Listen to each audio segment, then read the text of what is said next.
নমস্কার বন্ধুরা, দুই বাংলা রান্নাঘরের একটি নতুন রেসিপিতে তোমাদের সবাইকে স্বাগত।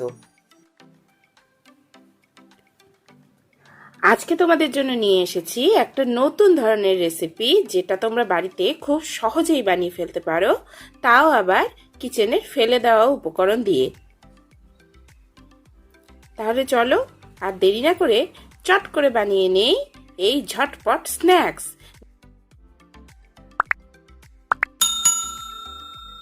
এই মজাদার স্ন্যাক্সটা বানানোর জন্য নিয়ে নিয়েছি একটা তরমুজ এবং তরমুজটাকে কেটে নিচ্ছি।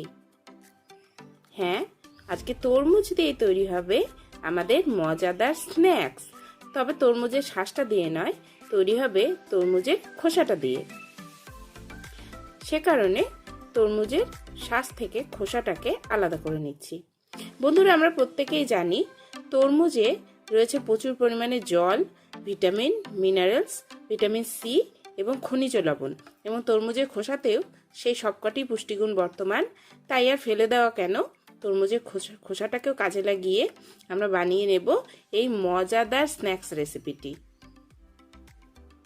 সে কারণে তরমুজের খোসাগুলোকে আগে আলাদা করে নিতে হবে।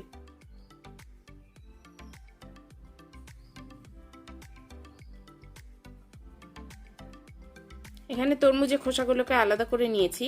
এবার একটা পিলার দিয়ে উপরের শক্ত পাতলা স্কিনটাকে তুলে ফেলতে হবে। উপরের স্কিনটা একটু শক্তভাবে তরমুজের গায়ে লেগে থাকে, কিন্তু পিলার দিয়ে উপরে খোসাটাকে তুলে ফেললে ভেতরের শাঁসটা কিন্তু একদম নরম।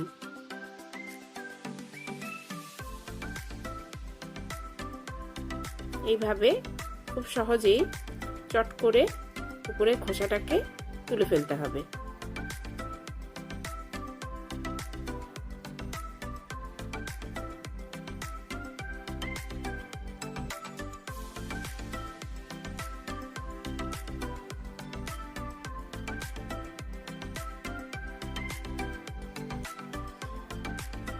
এবারে খোসাগুলোকে কুড়ুনি দিয়ে এভাবে কুড়িয়ে নেব।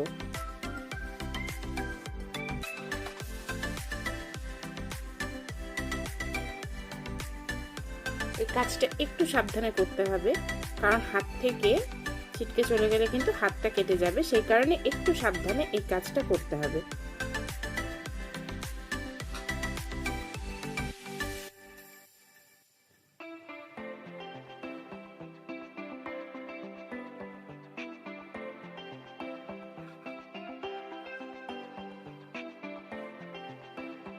খোসাগুলো ছাড়ানো হয়ে গেছে।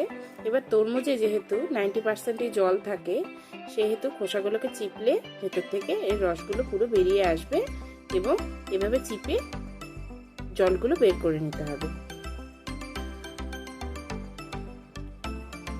খোসাগুলো জল চিপে বের করে নিয়েছি।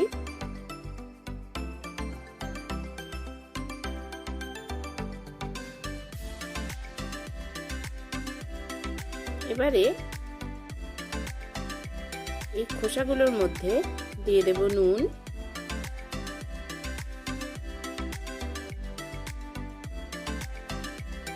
দিয়ে দিচ্ছি কুচিয়ে রাখা ধনেপাতা, দিয়ে দিচ্ছি স্বাদ মতো কাঁচা লঙ্কা, আর দিয়ে দিচ্ছি থেতো করা আদা 1 চা চামচ।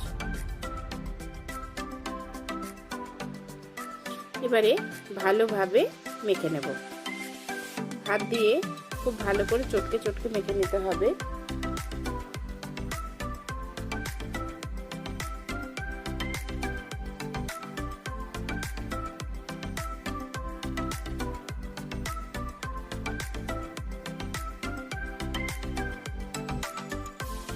খুব ভালোভাবে মেখে নিয়ে দিয়ে দিচ্ছি হলুদ 1 চা চামচ,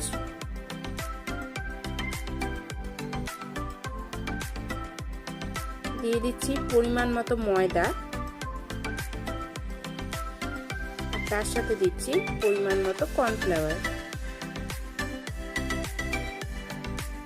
দিয়ে দিচ্ছি 1 চা চামচ কালো জিরে, আর সাথে দিয়ে দিচ্ছি গুঁড়ো গরম মশলা 1 চা চামচ। এবারে খুব ভালোভাবে হাত দিয়ে মেখে নেব।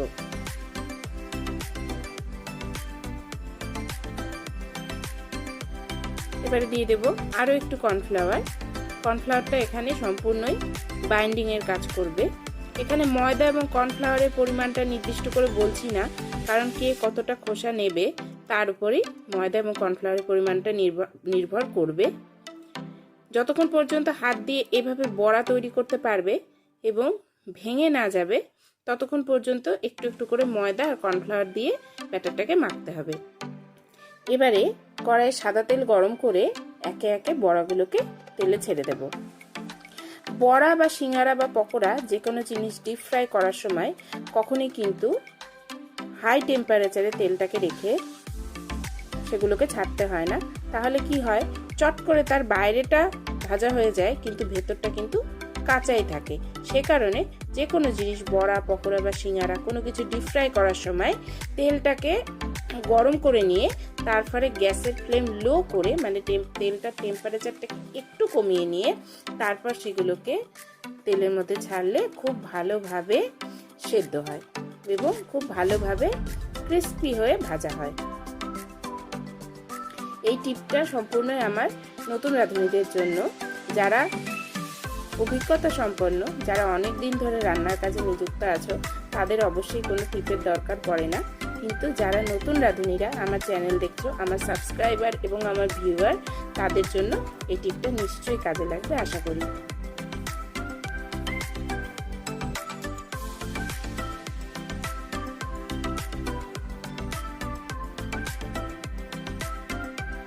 এভাবে ধীরে ধীরে একটা একটা করে বড়া দিয়ে ভেজে নেব এবং খুব সহজেই তোমরা বাড়িতে এই বড়াটা করে ফেলতে পারো এবং খুব অল্প সময়ে তৈরি হয়ে যায়।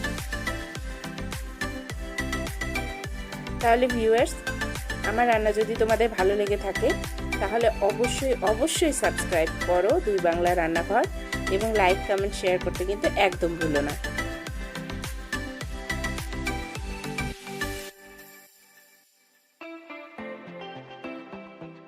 তৈরি হয়ে গেছে আমাদের স্ন্যাক্স।